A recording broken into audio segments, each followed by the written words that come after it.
ভাই আমরা এখানে বসেছি ভালো কিছু শোনার জন্য, কি বলেন? ভালো কিছু শোনার জন্য না, এখানে তো কোনো গানের কনসার্ট না, এখানে হলো যা কিছু হবে সব কিছু আল্লাহর বাণী হবে, কি বলেন? যা কিছু হবে আল্লাহর বাণী হবে। আমরা কি মানুষকে দেখে ভয় পাই? কাউকে দেখে কি আমরা ভয় পাই?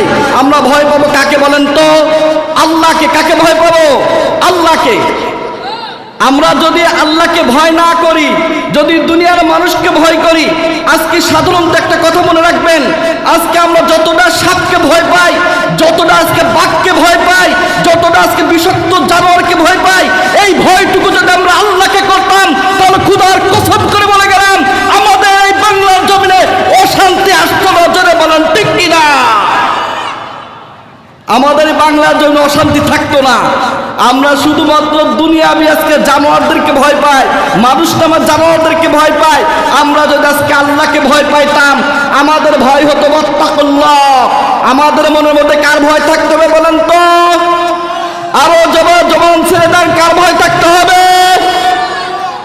আল্লাহর ভয় থাকতে হবে। আমরা আর কাউকে ভয় পাই না, আমরা ভয় করি কাকে? আল্লাহকে। আমরা যদি আল্লাহকে ভয় করি, আল্লাহ বলতেছেন যে বান্দা আমাকে ভয় করলো, যখন আমার নামটা বলবে, লিল্লাহে তাকবীর যখন জমিনের মুখে দিবে, আর বলবে লিল্লাহে তাকবীর, আল্লাহু আকবার, লিল্লাহে তাকবীর, আল্লাহু আকবার, যখন বলতে থাকবে, আল্লাহ পাক রব্বুল আলামিন বলতেছেন, যখন আমার এই বান্দাগুলো যখন লিল্লাহে তাকবীরের সাথে আল্লাহু আকবার বলবেন, আমি আল্লাহ সবচেয়ে বড়, এই কথা যখন কোনো বান্দা যখন প্রকাশ করেন, তখন আমি আল্লাহ পাক রব্বুল আলামিন ওই বান্দার সমস্ত গুনাহগুলো মাফ করে দেই। জবান ছেড়ে বলেন না সুবহানাল্লাহ। আর একটু জবান ছেড়ে যায় না ভাই, একটু জবান ছেড়ে দেন, লিল্লাহে তাকবীর। আর তো আওয়াজ দেন, লিল্লাহে তাকবীর।